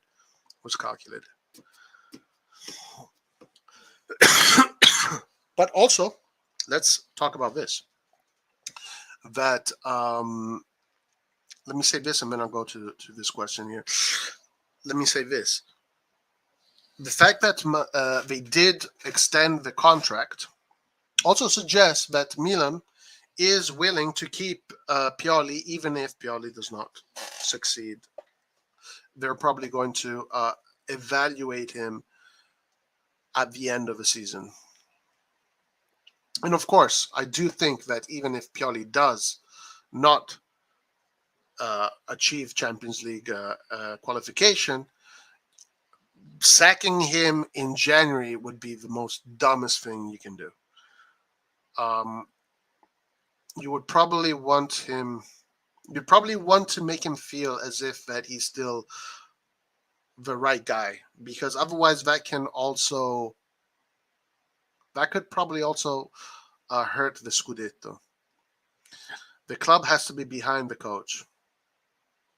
Okay, so maybe this also tells us what the club thinks, even if he doesn't achieve success. And is that a question that we all agree on? If Pioli does not achieve Champions League qualification, is this the time to say, okay, Pioli, like this year, you didn't really have many excuses. This year was a really good opportunity. Your first pot. This year, it was definitely doable. This is the proof that maybe you're not the right person to do the job. Is that, I think a lot of people will feel that. Would I feel that personally? No, I think I'd be with the club and I'd keep Pioli. I'd keep it on. I'd give Pioli one more chance after this one. Unless something, at least give him the impression that we're going to give him one more chance. And if something happens, an opportunity falls on your laps, then maybe you can take it. But essentially, the most important game of Pioli's career is this Wednesday. The most important game of Leao's career is this Wednesday. The most important game of Teo Hernandez's club career, not national career, is this Wednesday. Roy, do you think we might go for Indica in January if we get out of the group stage? Possibly, yeah, possibly. Because Milan was linked to Indica. There was that famous video phone call from Maldini to Indica. We know that Indica's agent wants Indica's contract to expire. They want to take it close to the end. I think he wants to go on a free. The agent wants to get his commission. So it is a possibility. There won't be any variations after this season. They got married to Pioli for another year at least. Sure, but if we've seen it in the world of football that even when coaches will sign 3-year contracts, you do have divorces. It happens. It definitely happens. Luckily, we're not as stupid as Juventus that is paying Pioli $9 million a year. As long as we pay him $3.5 million, it might be a sacrifice that you would have to take. It depends on how bad things turn. If things go really bad, then you don't have a choice. If things keep on going forward the way I think they're going to go, because there's really no indication. There's no indication that suggests this team is going to dip down. And when I say dip down, like, I don't mean Scudetto contender. I mean top 4 contender. If you finish every year in the top 4, you're good. You're good to go. Eventually, you're going to win a Scudetto. You're not going to win the Scudetto every year. What happened with Juventus was anomalous. Right now, the way this Serie A is going right now in the next couple of years, you're not going to be able to win the Scudetto every year. You can't, because you're going to have Inter there, you're going to have Napoli there. Napoli is now becoming a real reality. Juventus is going to come back sooner rather than later. So you can't be the Bayern Munich of Italian football. But you can be like how we were in 2003 and 2007, top 4 contender every year in the Serie A, but Champions League favorites almost every year. So as long as we qualify in top 4, that means we compete in the Champions League. As long as we compete in the Champions League, and that becomes our home, and when we build our teams, we build our team for the Champions League, that's when we become better in the Serie A. And then it's a chain reaction. I build a good team to perform in the Champions League, and then automatically, just by chain reaction, a sequence of chain reactions, we become more competitive in the Serie A. That's the level we need to get. That's where we're going. We're too cheap to fire him early. Pioli is Alberto Zaccheroni version 2? I don't think so. I don't think so. First of all, Zaccheroni was that season, I think, no, honestly speaking, like that season we were lucky, that we won that season. I mean, I don't want to say, I don't want to diminish that victory, but it wasn't what Pioli did. Pioli and first of all, Milan had a lot more resources back then. So we had a lot of good players. We had the ability to to inject the team with quality almost every mercato. Pioli had to build from scratch with youngsters, and then with the injection of experienced players like Ibrahimovic, allowing Ibrahimovic to do what he does. Kjaer. So it was the effort that this Milan took to win the Scudetto is very different from Zaccheroni's 99 Scudetto. This effort here is maybe, I think, in my opinion, the best effort I've seen in since the early 90s. I think this one is the most satisfying one. It is the best one I saw.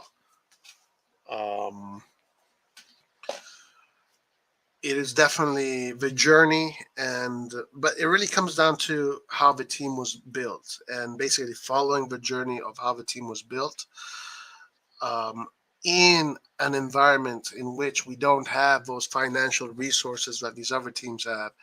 In this world where Italian football is not anymore about money, but it is about ideas. If you want to be successful in Italy and become a top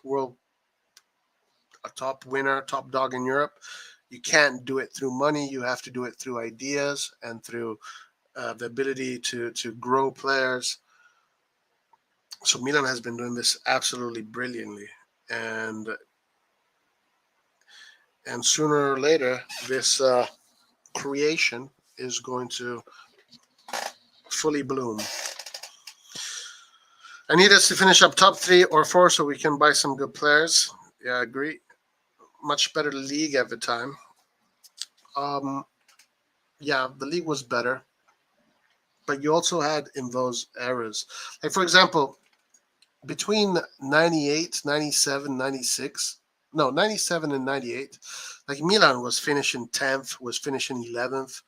Like Milan was not a strong team at all. Even though we had good players, and Sacchi came back even in 98, I think.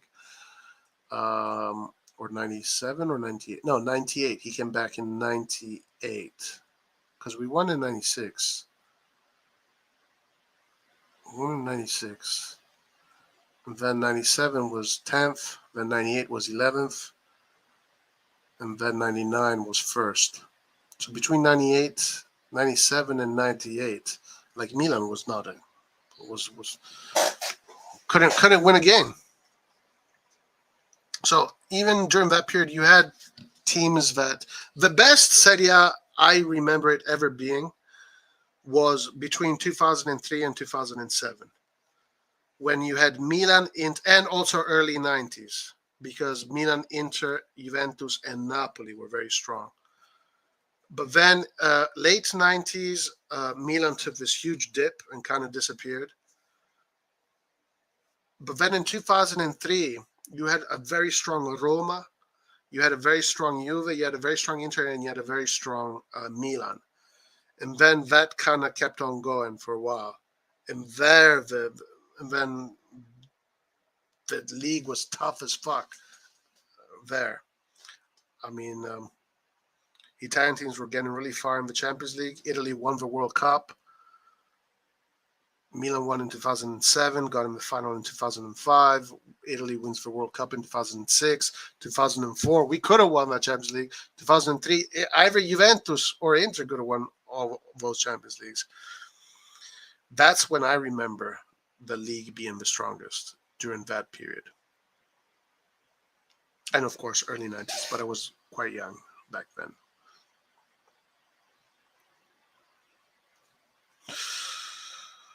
Pa, pa, pa, pa, pa, pa, pa, pa, pa, pa, pa, pa, pa.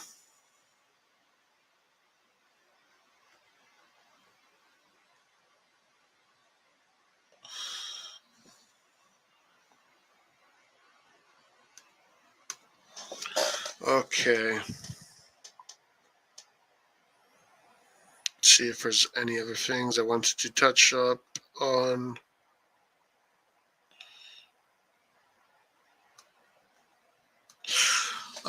Maybe I'll just finish with what I think about the other games. As far as Liverpool, 99 0-0, you had Lazio into Milan. Roma was good to Juve. 99 and 0-0. Oh, actually, yeah, Lazio also was during that whole, even longer than that. Lazio was there.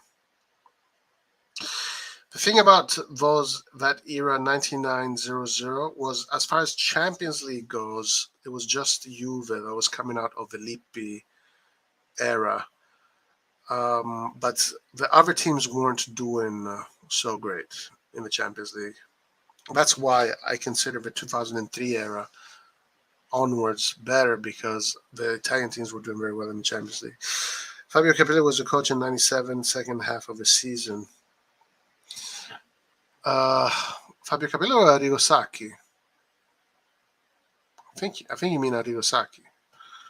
Do you agree we should have sent Ali on loan for another season and it should have been Italian team? I guess in hindsight you can say that, yeah.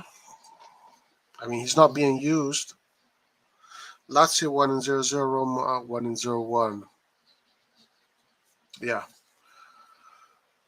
Yeah, no, I'm referring to how teams were performing in the Champions League. Because Lazio and Roma in the Champions League did not perform so well those years. I think I can't remember it. I remember those years that it was just Juve performing in the Champions League. All the other teams were doing really poorly. Even though that was the year Inter had Ronaldo. They had Ronaldo. Roma in 01 had Battistuta, Montella, Totti, Del Vecchio. That's a crazy... That in 01, Roma was kind of like Napoli this year. They had just so much fucking talent in that team. My Google said Fabio Capello. Okay, so Fabio Capello. I think Sacchi then came in the year after that. Because we were doing really poorly in 97, I think. I think we did really poorly in 97. So then I guess Capello came in to save the team, but then Sacchi came back in.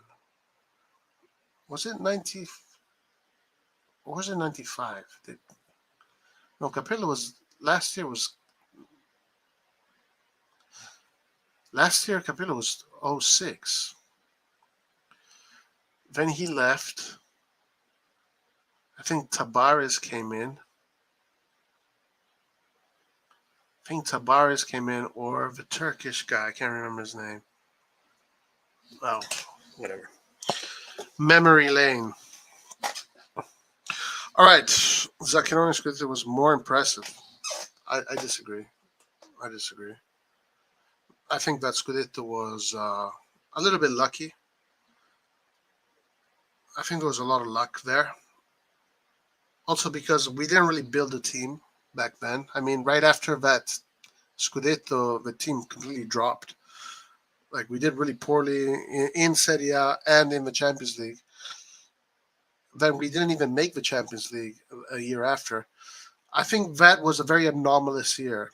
The difference was that year was not a building year. Like, it was a Scudetto that we lost like 7 games in that season, and Lazio tied a bunch of games, and then they lost like only 4 games. But we lost a lot of games that season, and for some crazy reason, we found ourselves first, and we were able to win. Like the game against Sampdoria, I remember that game, the way we scored. And this is what Zaccheroni said: luck marries itself with a winning mentality. And that's what we were saying. Milan had a great winning mentality that year. They had a great winning mentality, and we won. We won. Last year was lucky. Inter gifted it to us. No, I completely disagree. We took it from Inter because we beat Inter in in the derby, and that us beating Inter with a team of youngsters, not with a team with Maldini, George Weah, Boban, Birov, Leonardo, Gans, Albertini, Giunti, Costa Curta. Like that was a team of superstars in '99.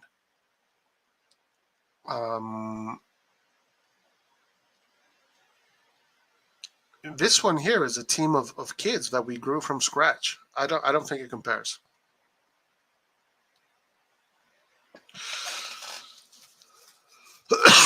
At that time, we had a lot of good players, but that team didn't perform before or after Zaccheroni. Yes, the team Zaccheroni just wasn't able to build anything from it, but it was a great Scudetto. I love that. That's my second favorite Scudetto. Actually, no, that's my third favorite Scudetto. My first favorite Scudetto was this one. My second favorite Scudetto was 96.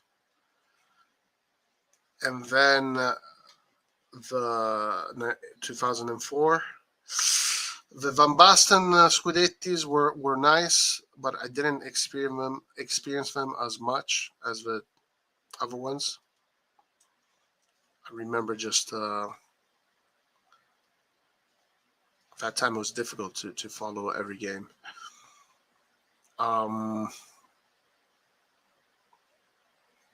Then the Allegri Scudetto, to me, it doesn't even exist. I don't even count it.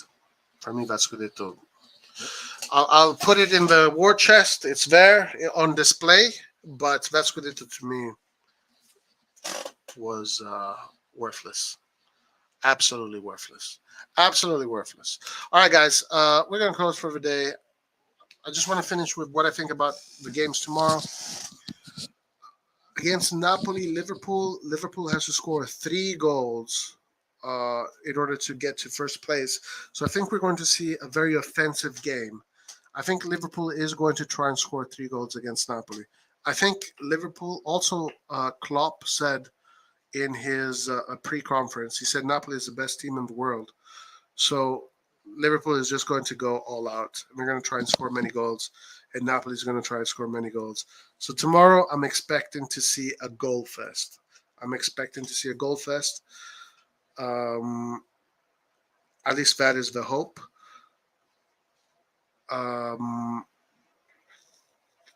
Or the complete opposite can happen. They just close each other out, and it's going to be a really tight game.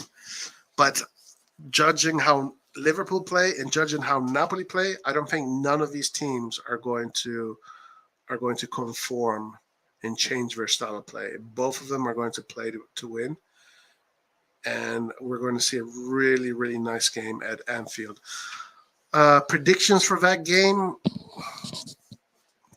my brain says Liverpool wins it. I mean, is Napoli ever going to lose a game? I mean, are they going to win every single fucking game?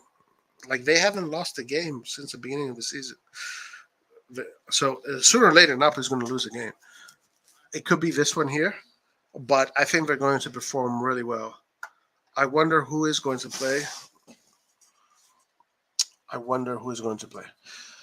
Then Inter Bayern. I want to see how Inter performs against Bayern. Both these teams are qualified. Both these teams don't need to give a lot. Inzaghi said that he is changing the formation a little bit. I don't know what Bayern's plans are. Obviously, this is going to be about pride more so than anything. It is going to be in Germany. So really good test for Inzaghi. A really good test for Inzaghi to see if he can squeeze a draw. Because the way Inzaghi plays, if I was Inzaghi, I would try and see if my style of football, his style, can win against Bayern. I would try to see. I would give it a shot. I think This time, maybe Barella is going to be there. Barella is a game changer right now. Barella right now is top creme de la creme. So maybe with that kind of personality on the field, you can close up shop, hit him on the counterattack. Bayern is gonna play with a high line, right? They're gonna play with a high line. So you can close up shop, hit him with efficient counterattacks. The technique is there to do it. Di Marco has a technique to do it. Lautaro has a technique to do it. Çalhanoğlu has a technique to do it. Barella has a technique to do it. So all of these guys have a technique to do it. It's going to be a very interesting game. Of course, Juventus, PSG. PSG is going to play to win because they have to finish first. They want to finish first. So that's going to be a very interesting game. Pioli is probably going to play the youngsters. And the youngsters are going to perform really well again for him. And then then the fans are going to say, "You idiot, why didn't you use the youngsters earlier?" So I'd put money that's the scenario that's going to happen. I'd almost put money on that shit. He's going to play the youngsters and they're going to perform really well. And even if they lose, the whole media and all the social media and the fans are going to be like, "You moron, why didn't you play the youngsters from the beginning?" Etc., etc. By the way, Pogba got injured again, and he's missing the World Cup. And that guy, Juventus is paying $8 million a season for that guy, and he has been out the whole shebang. Lukaku got injured again. He might miss the World Cup. So Lukaku just maybe the voodoo shit is real, and someone is pulling some voodoo shit on him. Maybe it is real. He's been super unlucky. Can't get a break. Tried to come back to Inter to revive his career, to get playing time, to make the World Cup. Guys, it looks like Origi is going to get his wish. It looks like Origi is actually going to get his wish. Isn't that crazy? So that's a big news as far as injuries go. Roma today won at the last minute. Volpato with a goal and an assist. Youngster coming from the bench, scoring in the last minute of the game. Last minutes of the game. So Mourinho now is in his top four. Mourinho now is in the top four, and I'm 100% serious about this. I don't think Juventus is going to make top four this year. I don't think Juventus is going to do it unless they change Allegri. Unless they change him and they change a lot of things. But I don't think Juve is going to be able to make top four this year. These wins that Roma had today in the last minute, these are the wins they need in order to make top four. As a matter of fact, the win they had today got him in the top four. So, yeah. Yeah. Crazy stuff. Monza lost 2-1 against Bologna. Our next game in the Serie A is against Spezia. And I think that's it. I covered everything for today. Covered everything I needed to cover today. All right, guys. Having said that, I'll see you tomorrow for the Champions League. Peace out. Forza Milan. Alla prossima. Ciao.